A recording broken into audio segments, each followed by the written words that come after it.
الحمد لله رب العالمين وأفضل الصلاة وأتم التسليم على سيدنا وحبيبنا ومولانا محمد وعلى آله وأصحابه أجمعين. اللهم علمنا ما ينفعنا وانفعنا بما علمتنا وزدنا علما وعملا وفقها في الدين يا رب العالمين، وألحقنا بعبادك الصالحين. اللهم فقهنا في الدين، اللهم فقهنا في الدين، اللهم فقهنا في الدين، آمين يا رب العالمين. يقول الله عز وجل: يا أيها الذين آمنوا أطيعوا الله وأطيعوا الرسول وأولي الأمر منكم، فإن تنازعتم في شيء فردوه إلى الله والرسول إن كنتم تؤمنون بالله واليوم الآخر، ذلك خير وأحسن تأويلا.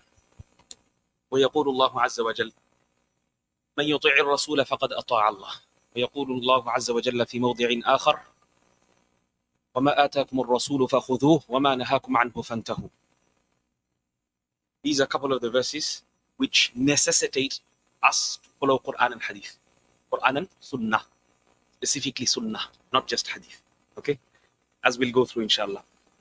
This is a new book that we've advertised everywhere, alhamdulillah. And it's a great book in the Hanafi madhab from a later scholar. Okay, this is from a later scholar. This scholar passed away 1304, is it? 1304. Okay, those who have the book, inshallah, can correct me. 1322. Yeah? So approximately 100 years ago. Okay? Approximately 100 years ago. When they mention these dates, they mention according to the Hijri calendar. Now today is going to be an introduction lesson to this, so we understand the background of why the scholar wrote this book. Okay? This book is a very, very important book for Hanafi students, especially Hanafi students that are struggling to understand Hadith. Why? Because there's a huge conflict amongst certain scholars of Hadith and the Hanafi madhab. It looks like apparently. Okay? It looks like apparently. This is why the ulama, the fuqaha had their style of methodology in Hadith, in accepting Hadith. And muhaddithin, they had a different style. They were critical in regards to chains, but the fuqaha were more critical in regards to whom the Hadith was taken from. You understand? Big difference, massive difference. Whom the Hadith is taken from is very important, extremely important. If the person himself that is narrating the Hadith, if he memorized it since the time he heard it, exactly word for word, letter for letter, and then relaying it year after year, exactly with the same letters, same wordings, and the meanings as well. It was a condition for many of the fuqaha of the Hanafiya that meanings, the person who narrated his narrations, he must understand the fiqhi rulings behind it, all the perspectives, all the angles of each and every single hadith. If that wasn't met, then majority of the Hanafi scholars wouldn't take hadith. Just from a person who barely offers the hadith on a face value in the sense of a literal hadith. Okay? That's why you see this conflict when you just start reading hadith. When you start reading Bukhari, for example. A lot of brothers, alhamdulillah, they have the courage, they've heard a lot of motivational speakers, and they've went and bought Bukhari Sharif. They've went and bought Muslim Sharif. These are great books, mashallah. But these books are specifically for the ulama. These are not for normal people that haven't studied 8 years of background. You need at least 6 to 8 years of background before going into those books. Okay? If you start opening those books and start reading those books, you're going to think like this is full of contradictions. Okay? This is going to make you more confused in religion. And in fact, for some people, it might be a turning point and they might say, I need to leave this religion. Okay? Na'udhu billah. May Allah subhanahu wa ta'ala protect one and all. But books were, you must understand why books were written and which books are for who. Okay? Not all books are written for anyone and everyone. So this is extremely important, inshallah. So I made that clear, inshallah. The book itself, the translation that we have in front of us is by Turath Publications. Very nice print, extremely nice print. Those who can buy this book, buy this book. There is no other way to describe this book. This is an amazing book. Even the footnotes, alhamdulillah, they haven't included all the footnotes of Allama Nimawi, the scholar of the Hadith book. Here, approximately, there's 1,000 narrations, just over 1,000 narrations.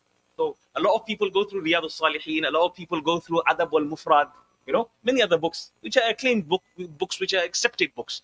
Alhamdulillah, we are going through books which are relating to fiqh of tahara and fiqh of tahara and salah. This is only the chapters that Allama Nimawi could complete before his death. He started on the chapter of zakat, but he passed away before, and those pages are not of such significance. Therefore, the printer didn't seem to print it with this book. But we have the full chapter on tahara, on cleanliness and purification, and we have the full chapter of salah and their proofs from hadith and from narrations of the sahaba, the narrations of the tabi'in, the narrations of the atba' al-tabi'in. Okay, so this is clearly to show that the Hanafi madhab has firm proofs from the Salafus Salihin. Hanafi madhab is not based on someone's ideas, someone's opinions, like many propagate and many think. Okay, we'll clearly see, inshallah, when we start the book. What is a hadith? Hadith is a statement of Rasulullah. He said something, or he done something, an action of Rasulullah, or he saw something, but he didn't prohibit that action. Okay, it's called taqreer. Sharia is called taqreer. So he saw something and he didn't say anything. He just left it, meaning it's not it's allowed. Because if it was haram, then he would have immediately stopped the person. He might have a personal dislike. That's a different thing. You understand? He might see Khalid bin Walid eating a lizard, or a type of a lizard, iguana, and he didn't speak. He just sat quietly. It's his personal dislike. He didn't eat from it. It wasn't Rasulullah's habit to eat from such a thing, from such a creature. So therefore, this was his personal thing. He didn't eat. So this is what is called the hadith. This is what is called the hadith. Athar. So athar is narrations, traditions from the Sahaba. It can be from the Sahaba, it can be from the Tabi'een, and it can also be hadith as well. Okay, it includes all. That's why you see books like Sharh Ma'ani al-Athar, Mushkil al-Athar of Imam Tahawi. When they say Mushkil al-Athar, they mean all the traditions from hadith, from statements of Sahaba, from the opinions also from the Sahabas, the opinions of the fatwas of the Tabi'een as well. Okay, because this plays a major role in our Sharia in order to understand how the madhab comes about, why the madhabs comes about in such a way. Sahabas, they went and stayed in so many countries. So many countries they went off to. Okay, China, you have mosques that were built 1,300, 400 years ago. The history of China is absolutely amazing. How much of history of China do we know? Nothing. Next to nothing, to say the truth. How much of history of Turkish do we know? Next to nothing. Hundreds of thousands, millions of scholars that passed by in Turkey. Samarkand, Uzbekistan, Tajikistan, all those different countries. Hundreds of thousands of scholars throughout history. Many of them we don't have any idea of. Many of them, they didn't get that fame and name. Allama Nimawi, he was lucky. He became one of the famous. He became one of the famous. And the Indian subcontinent, alhamdulillah, there are certain scholars that outdone the Arabs in many ways. In many, many ways. This is why they were put to the pedestal of Medina Munawwara in order to teach from there.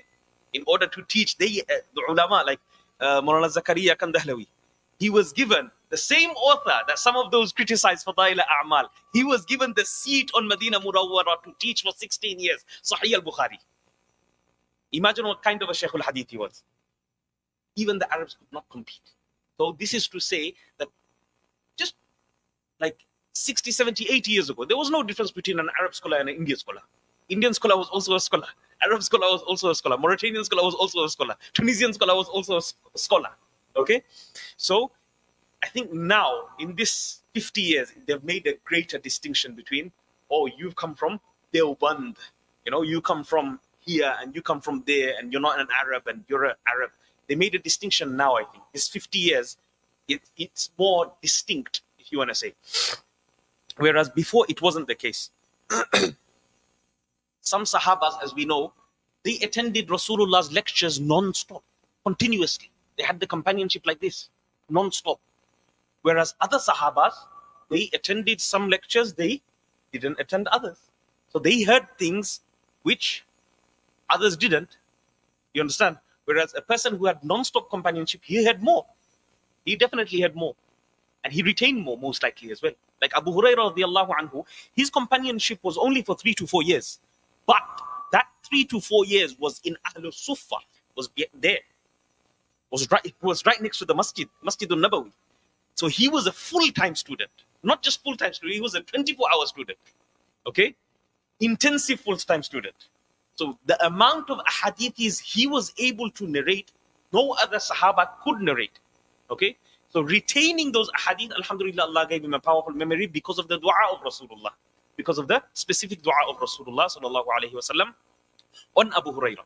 So certain companions had certain abilities as well. Like Zayd ibn Thabit, he was only 17 years old when Rasulullah died. 17 years old when Rasulullah died. But he was a faqih. He was a mufti of the highest caliber.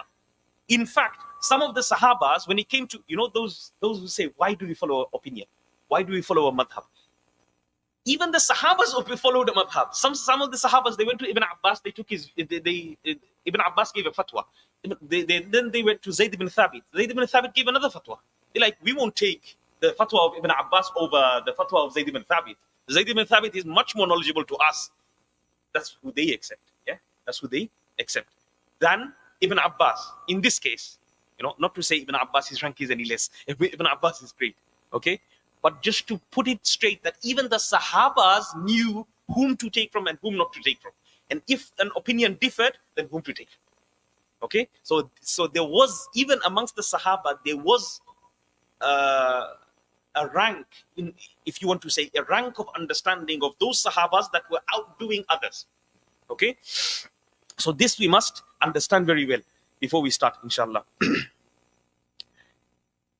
This book was written under the supervision of Allama Anwar Shah Kashmiri. They say he's a walking, talking library of Deoband. He was a walking, talking library of Deoband. The Darul Ulum Deoband that we have in India, where everything started 150 years ago, approximately, or 200 years ago, everything started from there. Alhamdulillah, they had luminaries coming out. Such scholars that history hasn't seen. History hasn't even seen. Okay? Alhamdulillah, Allah has given them such abilities, and they dedicated their whole lives.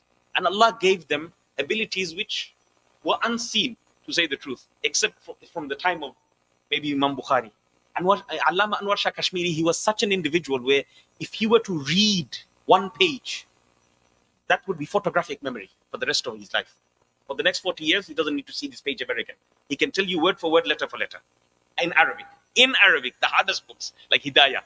The commentaries of Hidayah, not just Hidayah, the commentaries of Hidayah. Hidayah, we struggle to even recite the text of Hidayah. Whereas he's memorized the commentaries of Hidayah, word for word, letter for letter, including every single page. And you tell him to read from this page, he'll read you like a Hafiz. This is unbelievable. To most people, this in our time, 100 years ago, a person wouldn't believe such a thing. A person would not believe such an incident. But those who accompanied him, like Allama Nimawi, like this muhaddith that we're studying the book from, he, all the way through, he take bit by bit, he took from this book and he showed it to Allama Anwar Shah Kashmiri. Allama Anwar Shah Kashmiri, the book that we have in front of us is Faydul Bari by Anwar Shah Kashmiri. It was his dictations on the commentary of Sahih al-Bukhari. Absolutely amazing, phenomenal book. Faydul Bari. Absolutely phenomenal book. There's points inside there that you will never find in any commentary written previously in the 1,000 years. Okay? This is how much I can guarantee you this book. Absolutely phenomenal. Very short commentary. It's not too long. It's not too exhaustive. It's not like Umdatul Qari. Umdatul Qari is huge, 26 volumes. Fathul Bari is 20 volumes approximately. Huge books. Whereas Faydul Bari is only 8 volumes. But the precious notes that is inside there, it cannot be found in Umdatul Qari and Fathul Bari combined. Allahu Akbar. So this is the types of gems that the ulama of Deoband, the Darul Ulum Deoband has produced. Alhamdulillah. His sheikh, who was his sheikh? His main sheikh in ilm was Abdul Hayy al-Laknawi. Abdul Hayy al-Laknawi is known as one of the greatest hadith scholars in the past century. Abdul Hayy al-Laknawi was his specific sheikh in knowledge. in his Tarbiyah, Fadlur Rahman Muradabadi. He was of the greatest caliber of Tasawwuf and Tazkiyah. From Silsila of Tasawwuf, of Sufiya. He took the sanad from Fadlur Rahman Muradabadi. There's many other scholars from the Indian subcontinent that wrote, because this slogan kept on going and going and going, and this was at the peak. 100 years ago, this was at the peak. And even now, we are suffering the same consequences. Everyone continuously, these Saudi scholars or those who come from whichever background, first thing they start doing is to demonize Hanafi madhab. To demonize the Hanafi madhab. Hanafi madhab was the first madhab. And it has the majority of followers throughout history. In every single time of history, the Hanafis were no less than all three madhabs combined. If you combine all three madhabs in each and every single generation, each and every single 50 years apart, I'm telling you, if you geographically assess, analyze from time to time, and the Hanafi madhab was no less in each and every single era, no less compared to all three madhabs combined. Alhamdulillah, Hanafi madhab always had, it still has the greatest amount of followers. Alhamdulillah. And this is a clear proof of the acceptance of Imam Abu Hanifa. This is a very clear proof of the acceptance of Imam Abu Hanifa and his students. We can't forget his students. His students done the greatest job of compiling his madhab, of collecting his madhab, of propagating his madhab, of becoming jurists and lawyers and solicitors, those who want to understand it their way, and then becoming supreme judges, chief justice, Qadi al-Qudat, the first ever in history, Abu Yusuf, the greatest student of Imam Abu Hanifa, the first title that any person got of Qadi al-Qudat with Abu Yusuf. There is no other human in history that got that title. Al-Qadi al-Qudat, the judge of all judges. The judge of all judges. Subhanallah. So, Allama Nimawi, he himself wrote a commentary on the hadiths on this book. A brief commentary, and then another commentary. Okay, here it mentions Ta'liq al-Hasan ala athari sunan, and then a Ta'liq al-Ta'liq as well upon that. Okay, so commentary and then a commentary upon commentary.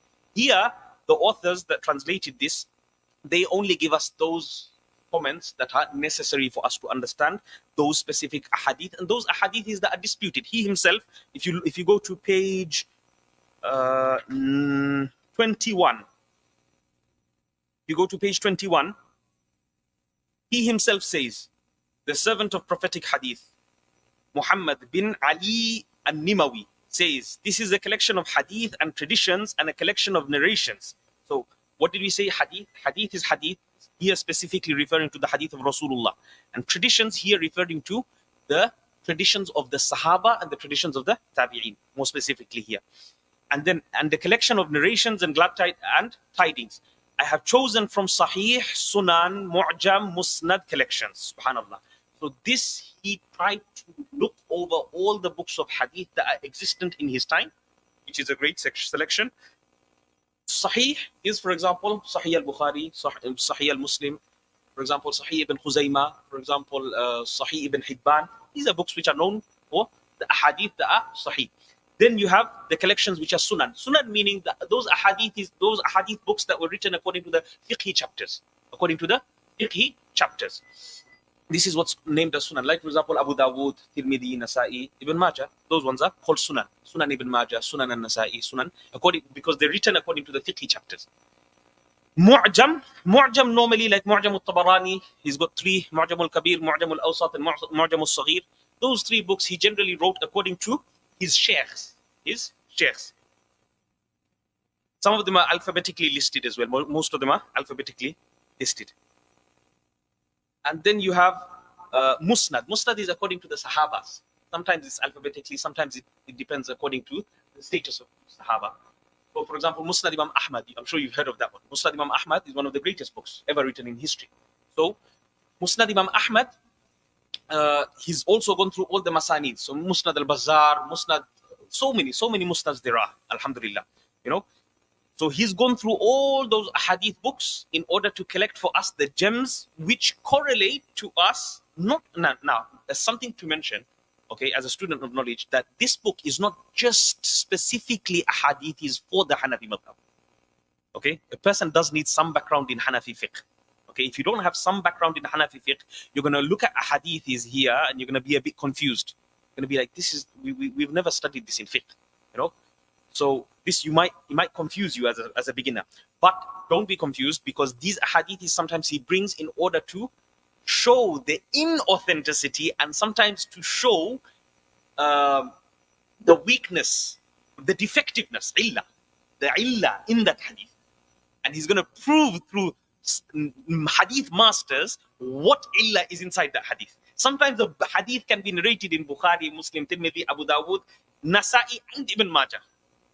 All 6 books, but it's defective. It's defective. Now you will not know. A normal muhaddith will not know sometimes. A faqih will know. A faqih will know. This is why we follow fuqaha. As we'll see, inshallah, let us start, inshallah. Sheikh, here, small biography has been given about him. His name is Sheikh Muhammad. Sheikh Muhammad. His kunya was Abul Khair, the father of all goodness. He was best known as Tahir Ahsan, and Nimawi is the place that he came from. It's next to Azimabad in India.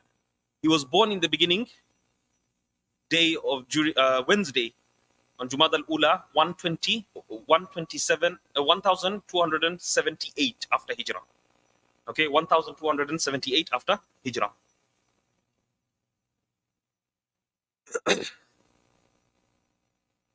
Then we skip, inshallah. Here he mentions his. Okay, we'll skip this, inshallah. Okay, those who got the book can read that part. I'm not going to read that part. He's got many other books.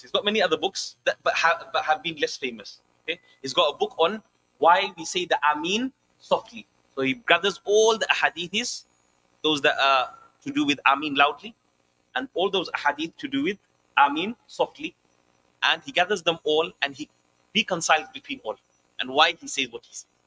You understand why the Hanafi madhab prefers the hadiths that say the Amin should be said silently, or like, you know, less thing. You must say it. Some people don't even say it. That's the problem. Some people don't know that they have to say it. They have to say it. You should be able to say it in such an extent where your ears can hear yourself. No, you can hear yourself. It has to come out. The sunnah is definitely to say it, but not to say it loudly, according to the Hanafis. And then he's got a whole book on Raf'ul Yadayn. Why we choose not to do Raf'ul Yadayn. Got a whole book specifically dedicated on the evidences of Raf'ul Yadayn of the Hanafi madhab. Okay, and many other books he's got also, alhamdulillah. Here he says all those hadiths that are mentioned in Sahihain, there's no need. In Bukhari and Muslim, there's no need for us to further expand on the authentication, because they're already authentic. Okay, all those books that I quote that are not from Sahihain, I will give my own opinion, meaning I will give the opinions of the scholars of Hadith. The scholars of Hadith, what they said about this narrator and that narrator, and the reasons for that Hadith being Sahih or not Sahih. Okay? And some of the books that they used here on page 19 at the bottom, of those who have the book, they've referred to from all those great books. Tahdhib al-Kamal of Al-Mizzi, Allama Al-Mizzi. And Ibn Hajar's books, Tahdhib al-Tahdhib, Taqrib al-Tahdhib, Talkhis al-Habir, they're great books. These are absolutely great books for students of knowledge, especially students of knowledge that are dedicated to Hadith. These are must books. You must have them inside your library. Okay? Unfortunately, nowadays, what we do, we have the laptop. It destroys everything. It destroys everything. We just search on, we go straight to Taqrib al-Tahdhib or Tahdhib al-Tahdhib and we go and search there, unfortunately. But what we're supposed to be doing is actually going through the books. There's a complete different benefit. When we studied, alhamdulillah, when we were studying back then, 10 years ago, the beauty of studying from the book is amazing, because you won't just learn that specific thing that you're looking for. Whereas search engine will give you straight to the place that you're going for, you know. Whereas a book, you actually have to sift pages after pages sometimes. Even through the index, you can't totally locate it fully, okay? Sometimes the even index is not accurate when it comes to the paging. So you end up learning so much in that one search. Alhamdulillah. Okay, and then other books like Nasbur Raya of Imam Az-Zaylai. Imam Az-Zaylai was one of the greatest Hanafi pioneers of Islam. Okay, he was the one that done the takhrij, the sourcing of all the hadiths that are quoted in Kitab al-Hidayah. Everyone knows the Kitab al-Hidayah in the Hanafi madhab, one of the greatest books. No one can become an alim. No one can become an alim without studying Kitab al-Hidayah. Okay, it's a must. It's a must. In fact, those who didn't complete the full Hidayah from cover to cover, they have to do it as a prerequisite to the Mufti course. Okay, in South Africa, I'm saying. I don't know about the Mufti courses here in UK. It might be different. Allahu A'lam. Then he also mentions Tarikh al-Islam and Siyar A'lam al-Nubala. These two books of Imam al-Dhahabi are gold. Gold mines. If you want to know the history of Islam and the incidences of the greatest of the great people that lived in the first seven centuries of Islam, then you must know these books. You must go through these books if you know Arabic. Tarikh al-Islam of Allama Dhahabi, of Hafidh al-Dhahabi, and Siyar A'lam al-Nubala. Siyar A'lam al-Nubala, the biographies of those noble people in the first 7 centuries, in the first 7 centuries of Islam. Absolutely amazing works. Absolutely amazing works. And he also refers to Mustadrak al-Hakim and Nailul Awtar of Shawkani. Allama Hafidh al-Shawkani is also included in that. Nailul Awtar. As an introduction to the book, inshallah, I wanted to mention a couple more things in order to get us started. Okay, get us started.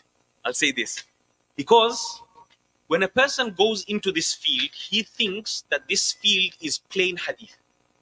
Okay, and this is a deception from shaitan. This is a deception from shaitan. Why? The evidence is one part of it is hadith. One part of it is hadith and how a scholar understands that hadith. The angles that he looks at in order to assess that narration. To accept that, accepting narration is one thing. Then the meaning, extraction of the meaning of what can be deduced and what cannot be deduced, that is another thing. On top of that, the verses of the Quran. On top of that, he has to look at ijma'. On top of that, he has to look at qiyas. Okay, if the mas'ala is not discussed, then he has to look at qiyas. He has to analyze between something that was already there and something that is present now. This is why our sharia is universal. It can be applied to any place and any time. It's not limited to Rasulullah's time and the Sahaba's time. Our Quran is unlimited in that sense, in the sense that our ulama, that's why the first verse I quoted here is Ya ayyuhalladhina amanu ati'u Allah wa ati'u Rasul wa ulil amri minkum. Yeah, all those who believe, follow Allah and follow Rasulullah and those who are in authority. Now, this is in regards to religion specifically. Okay, this is specifically speaking about religion. So those who are the muftis, those who are the mujtahideen of the ummah. So, inshallah, let's go through a small background of how we should understand an approach to the madhabs. Why our approach is this way, okay? Why our approach is not accepting anything and everything, you know, or mixed masala, as I like to call it, okay?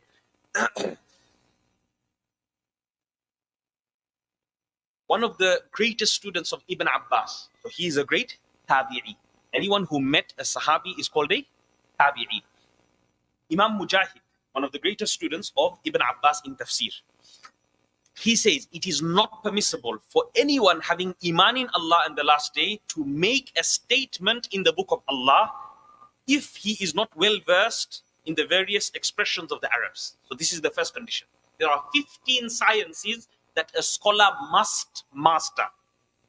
A scholar must master, and he must be an expert of, a pro, a professional to the highest degree, if he wants to have a say in religion. So definitely not us. Okay? Definitely not any of us here. Which are these 15 sciences we're going to go through? Number one is language, as Imam Mujahid said, and this is from the statement of the Tabi'i. This is not the statement of some scholar that lived in 7th century or some scholar that lived in 14th century. No, this is from the Tabi'i, directly from the Salafus Salihin.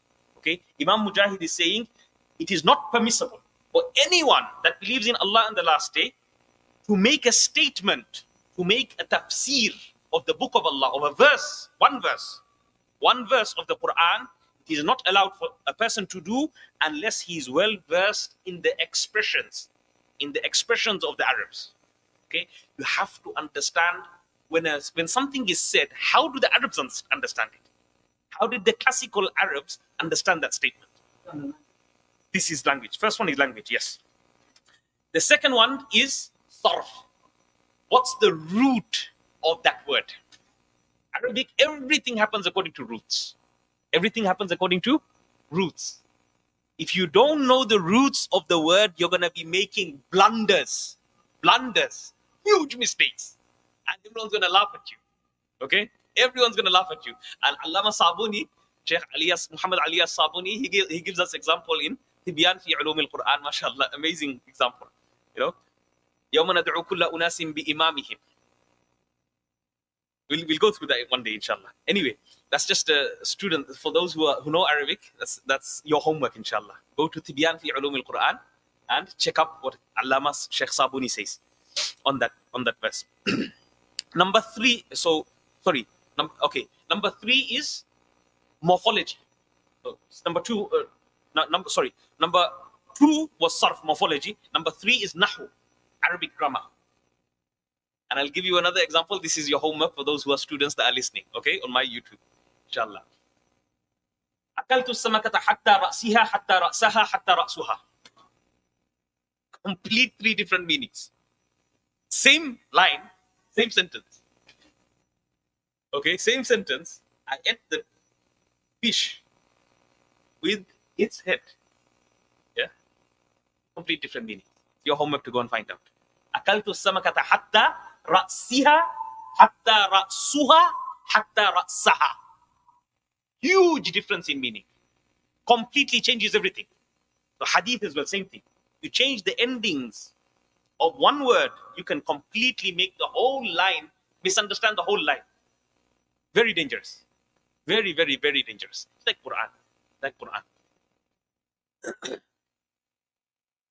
براءة من الله ورسوله إلى الذين عاهدتم من المشركين فسيحوا في الأرض 4 أشهر واعلموا أنكم غير معجز الله وأن الله مخزي الكافرين وأذان من الله ورسوله إلى الناس يوم الحج الأكبر أن الله بريء من المشركين ورسوله. It's supposed to be ورسوله. Someone said ورسوله.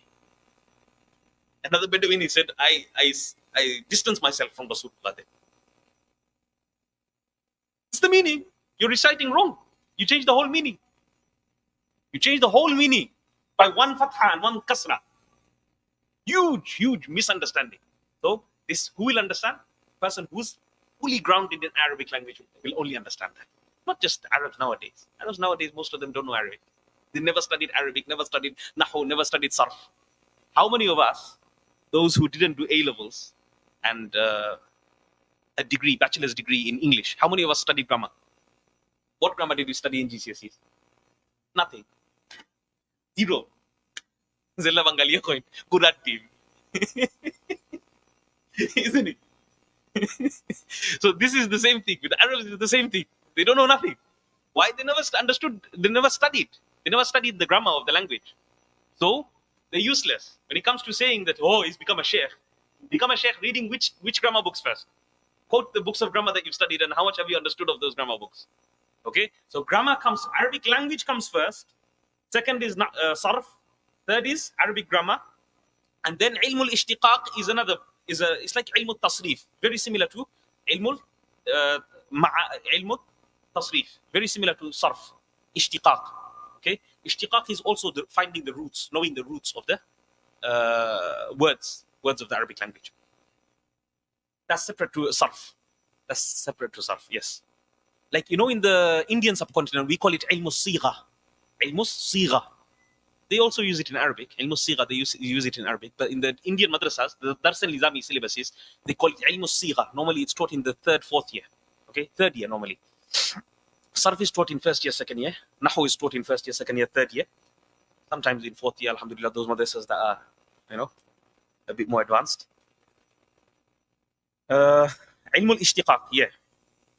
What you can derive from those roots, okay? What you can derive from those roots. Then the next 5, 6, and 7. So majority of this, if you can see here, from the 15 subjects, majority of it is Arabic language.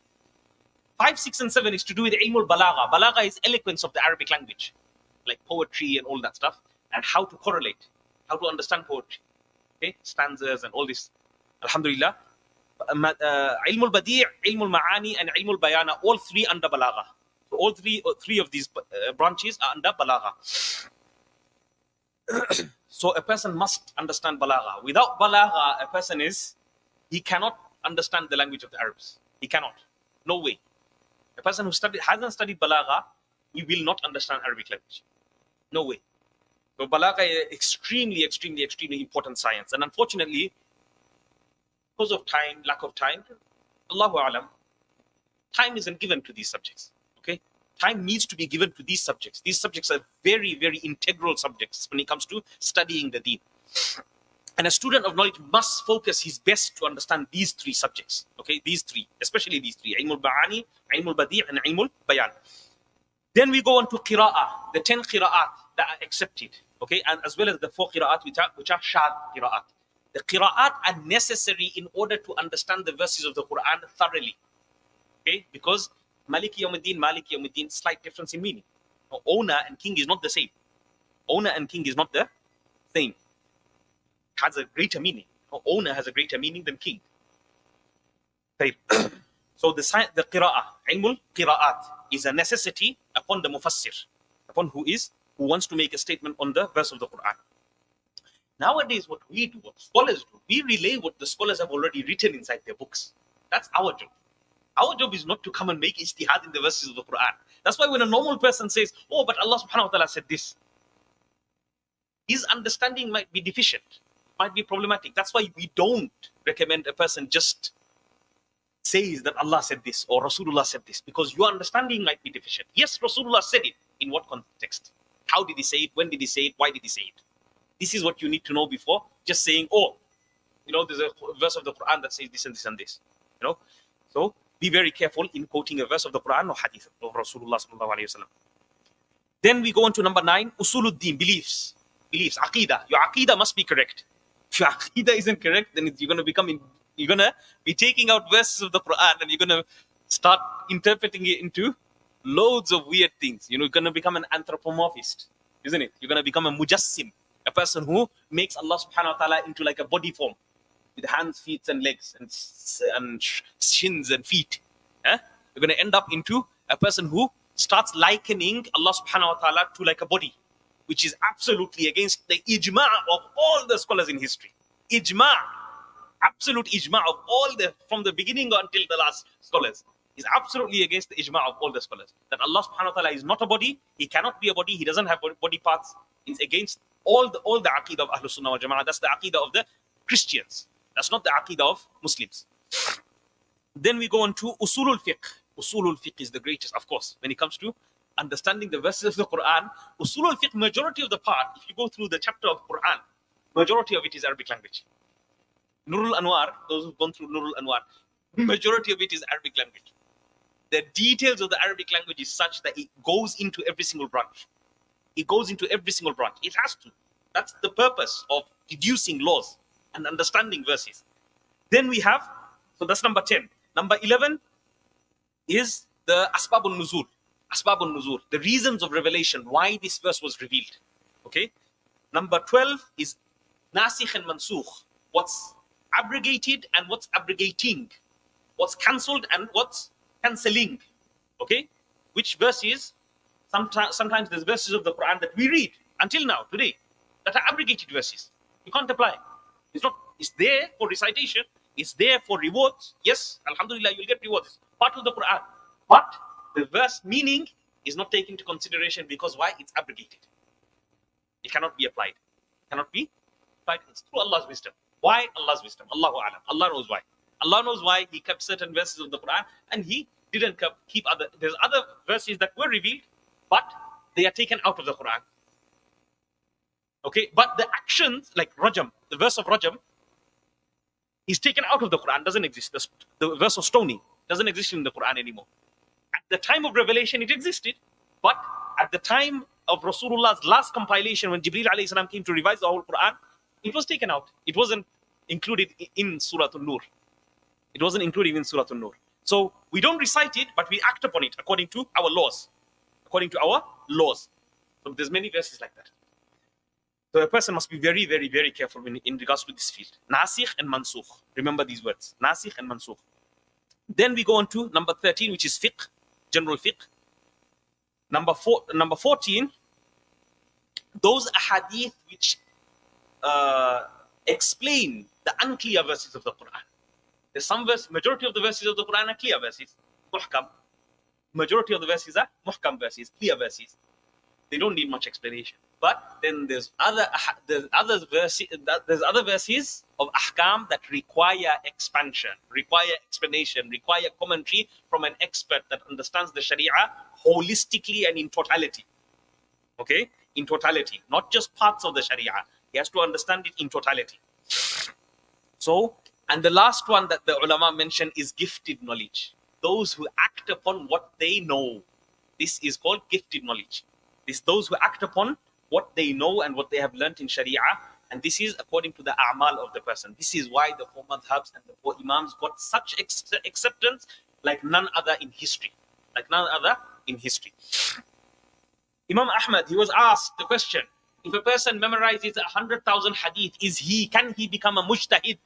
Can he become a person that can deduce laws from Quran and hadith? Can he make a statement on the verse of the Quran? Can he make a statement on the hadith of Rasulullah sallallahu alayhi wasallam if he memorized 100,000 hadiths with the sanads? Show me one Salafi in the world, guaranteed, wallahi guaranteed. Not one Salafi in the world has memorized 100,000 hadith.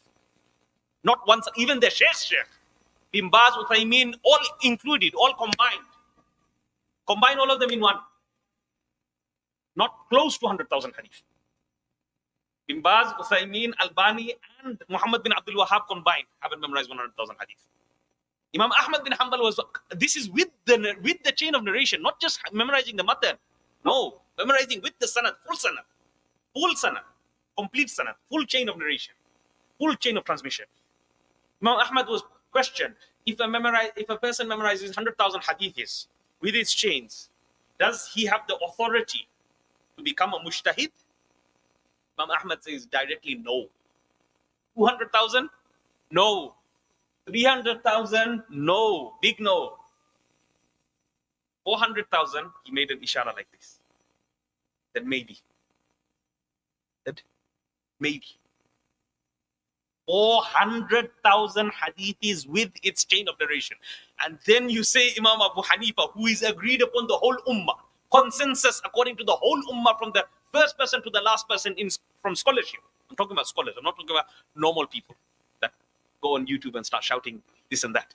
No, I'm talking about scholars. From the first person in history to the last person in history of scholars, Islamic scholarship, everyone accepted Imam Abu Hanifa to be an imam, mujtahid, mutlaq imam, an absolute mujtahid imam.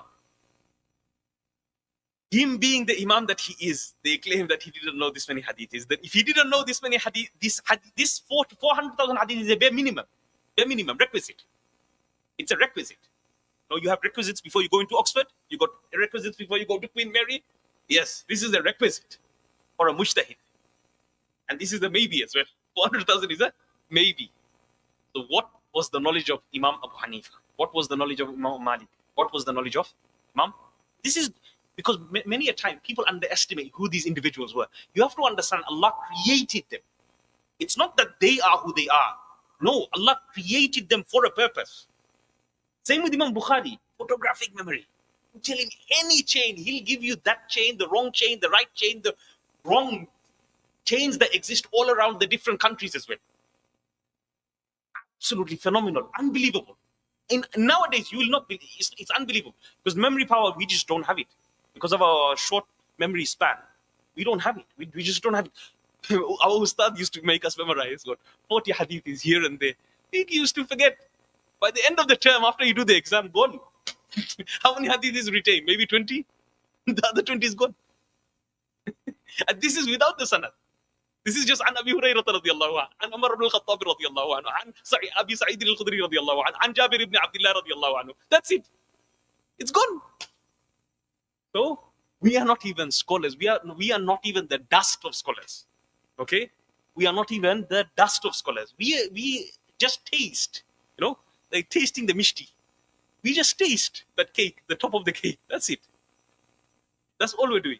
So there's no way that we can compare anyone from our times or anyone from the past 200 years as sheikhs that have coming out and big names and big fame. We can't compare these law to what the ulama were produced in the first couple of centuries of Islam.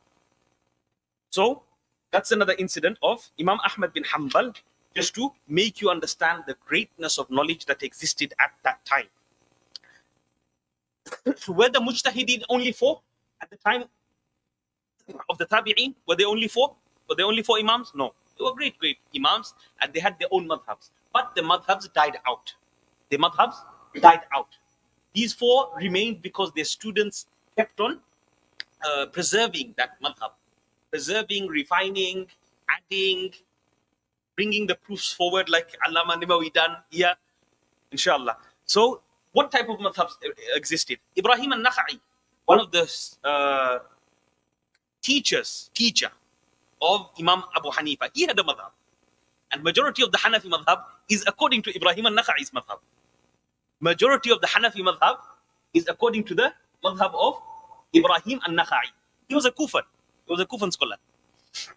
Sufyan al-Thawri, a lot of the fiqh rulings of Sufyan al-Thawri and Imam Abu Hanifa is like this. Okay? Sufyan al-Thawri, he had a madhab of himself. Imam al-Awza'i, he had his madhab in Sham, in Damascus, Syria. He had his own madhab there in Damascus.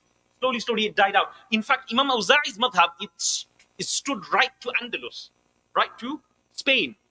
It went up to Spain, but then the Maliki madhab came and smashed it out, basically, more or less. Okay? Abu Thawr, he had his own madhab. These names pop up in Tirmidhi.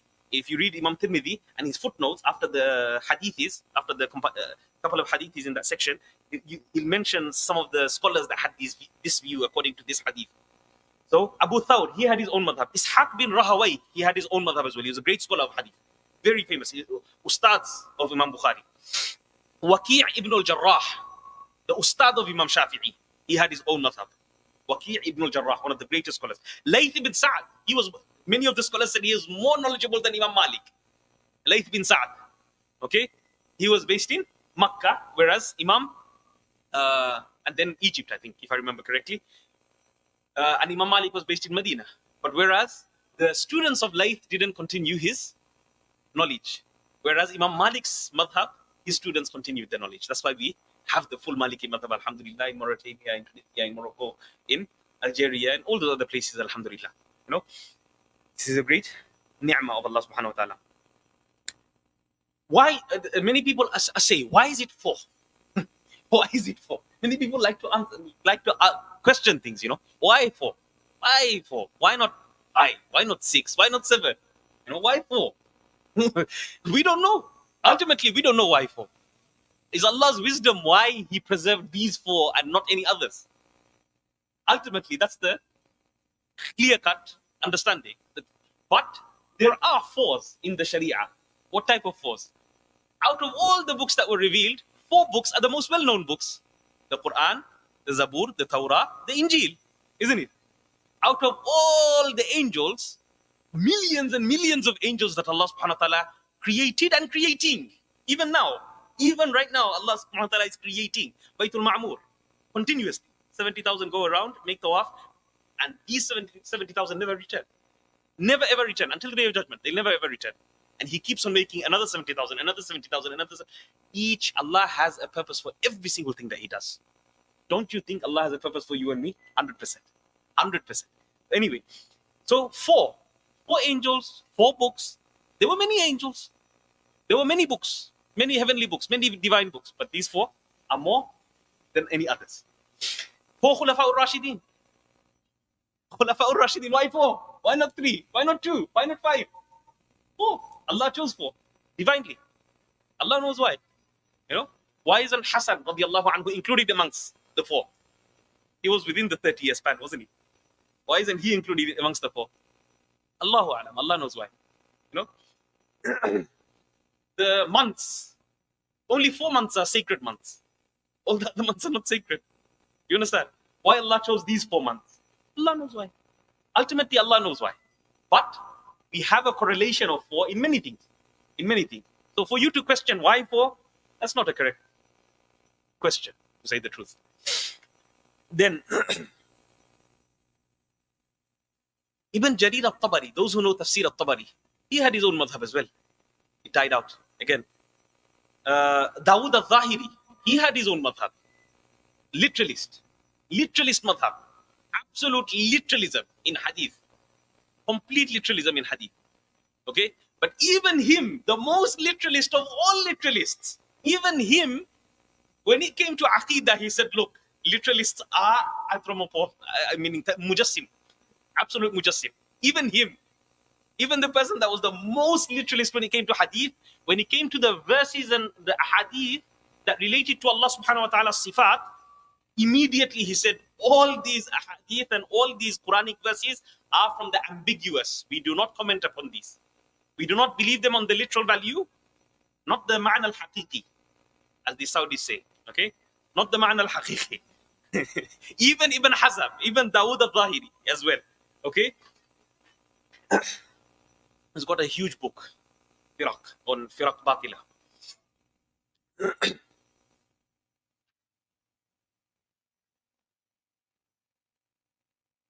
Okay, the ulama, they had a consensus on following one of the 4 madhabs. Ibn Khaldun, he writes in the Muqaddimah. His Muqaddimah is studied in every single university. Go to SOAS University, go to Cambridge University, go to any top-notch university, there Ibn Khaldun's Muqaddimah is studied. Okay? Ibn Khaldun's Muqaddimah is studied. In that Muqaddimah, he passed away 808, so approximately 700 years ago. Okay? Ibn Khaldun, one of the greatest historians. He says, presently, the madhab of Ahlul Zahir has come to an end due to the extinction of its followers. And this is 800 years ago. This is 700 years ago he's speaking. That the madhab of Ahlul Zahir, this literalist movement that occurred, has completely become extinct now. Ulama made radd upon them. Ulama refuted them, saying, look, this is not the way of Islam. Okay? Hadiths are not taken on face value always. Sometimes they are, majority times they are, but sometimes there's more inner meanings. And that has to be assessed before accepting. Allama Tajuddin as-Subki, one of the greatest scholars, he lived in the 7th century. He died 777. He was a student of Ibn Taymiyyah as well. And then he moved away, okay, because of many things that he saw in Allama Ibn Taymiyyah. Not to say that Allama Ibn Taymiyyah was not a scholar. He was a great scholar. He was a great scholar of the Hanbali madhab. Okay? Not to say Allama Ibn Taymiyyah was not a scholar. He was definitely a scholar of one of the great scholars in the Hanbali madhab. When it came to Hanbali fiqh. In Aqidah, he has his issues. In Aqidah, yes, he does have his issues. He went against the vast majority. He went against the mainstream ulama of the time. And he went against the first seven centuries of Islam. Okay, in many fatwas. Like the 3 divorces in one place. That goes against all the majority of Islam. All 700 years of Islam, there is no opinion like that. No, it defeats the whole purpose of Islam. So he goes against ijma'. So breaking ijma' is a habit of these modern type scholars that are coming out, and this is a great fitna, because ijma' is something which is agreed upon by all the scholars. It's a consensus agreement by all the scholars of all madhabs. It's not just Hanafi madhab, the consensus of Arab. No, all scholars. So this becomes dangerous. It's part of usuluddin. Usuluddin is 4: Quran, Sunnah, ijma' and qiyas. So if you're continuously breaking ijma', then what religion are you following? You understand? Ulil amr is ijma'. Ulil amr, ya ayyuhalladhina amanu ati'u Allah, ati'u Rasul, wa ulil amr is ijma'. Ijma' and qiyas. Okay, ulama say in that tafsir of the verse, ijma' and qiyas. So ijma' and qiyas are part of deen. If you cut it off continuously and break ijma' continuously and try to say, was the ijma', is the ijma', has there been ijma'? Like for example, Mahdi. Imam al-Mahdi, he's been reported in so many ahadiths. If you put them all together, they are mutawatir, ma'nawi. None of the scholars rejected it. If a person rejects it, he goes upon the lines of kufr.